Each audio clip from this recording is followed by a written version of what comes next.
Alright guys, this video is for those of you who are cheap and like to win without paying a lot of money. So I'm going to move me out of the way here a little bit and show you guys what we have.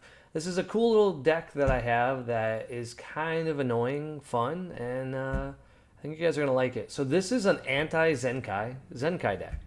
One card I don't know if you directly need is going to be this Champa, but the rest you definitely do. So the big part about that I'm noticing for Zenkai is you play big stuff. Your board gets really big, you're going wide. This guy, excuse me, always stops people from going wide. So if you're playing against Gogeta and they throw out 3 battle cards, whew, they better combo them right away, because otherwise you're just going to go ahead and rival in a Beerus, a Cooler, and then double make them mill like 3-4 cards in one turn and kill their attacker. It's going to put them in a hard spot. What makes the deck a little bit better, and what I'm really excited about for it, is this bad boy. That being right here. Hold on, let me just mess with me. I want to fix my overlay. Yeah, there we go. All right, overlay's fixed. Okay, so you have an extra zone. Now that zone has never mattered for most of the decks because you have cards in your hand. Well, the majority of the cards that Cooler wants to play are during your opponent's turn. It wants to play Beerus. It wants to do stuff. It wants to allow attacks. One of the biggest mistakes I see people do is play like Topo. You don't need to play Topo. You want your opponent to attack you. You want your opponent to take their own life. You want your opponent to do all those things. You want your opponent to be as aggressive as possible while still open themselves up to death. So that's why we're even running Vegeta SCR. Because all we've got to do is get our opponent down to 1, and a lot of those Zenkai leaders do it already for us. And so what's cool about this, that I really, really like, is that you're frequently going to be comboing. Okay, that's a big part about the Cooler deck. You have these amazing super combos. You've got cards like Combo Attack Cooler, which can combo for free.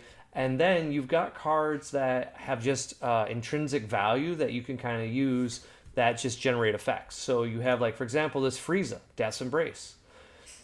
You can play it and you can neg your opponent's battle cards or leaders for this. So if you already have out a Gogeta, all you need to do for your turn is just play that for 1 for free, effectively, just by upticking your Gogeta on your turn 3. And then like swinging your leader and then just being like, okay, Frieza, let's neg whatever you have on your board, but it didn't cost you anything. So just a little bit of like free value, because we obviously still want to use Yamcha. He's going to be great. But then it also lets us play like this 8-drop because I like to be aggressive. My decks are aggressive. But you're going to be comboing a lot because you're not worried about killing your opponent. You're going to be gaining intrinsic value while you try to let them mill out their own deck. And cards that they like to run right now are a lot of like tutors, a lot of filter effects, and some of the stuff like Gogeta. If you guys saw my list, on turn 2 I had like 11 cards drawn. That's really bad if you play against Cooler, because now you got to figure 8 cards in your life, 6 cards in the start. That's what, 16? We're at 24 cards, and Mill hasn't done anything yet. So now half your deck is probably gone. So you're in a bad situation. So Zenkai is meant to take advantage of it.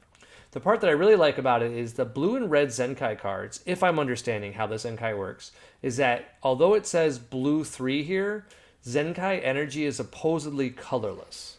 If that's correct, awesome. If you guys know some ruling I don't, hey, let us know in the comments. People will read it and they'll appreciate it. Now, even if it's not true, we have enough of both colors that will be okay.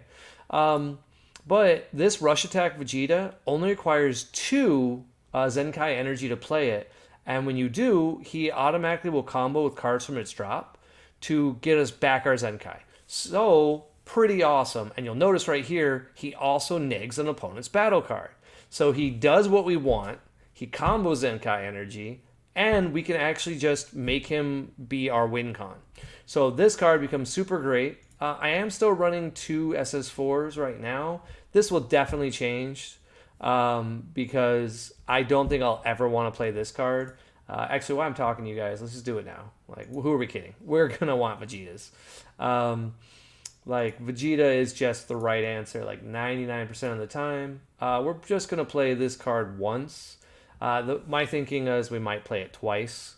And the odds of us playing 3 Vegetas is small, but it does feel good. Like, this card feels great late game.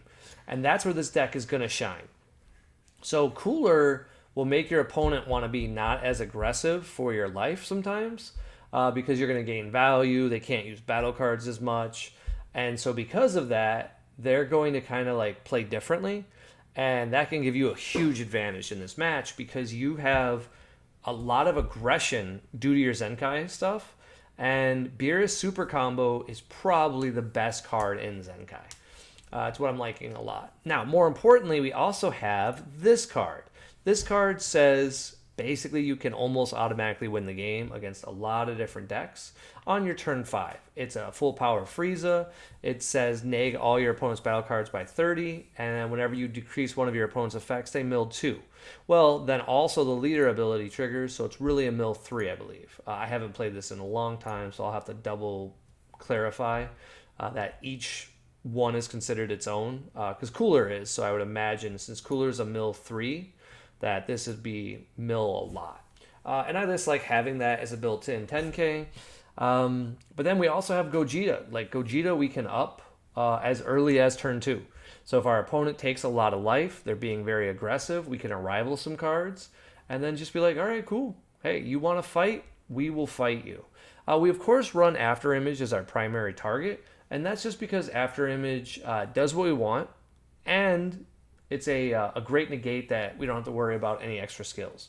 I could see an argument that you want to run more negates, but I don't like to, so this is what I'm going to run. So check it out.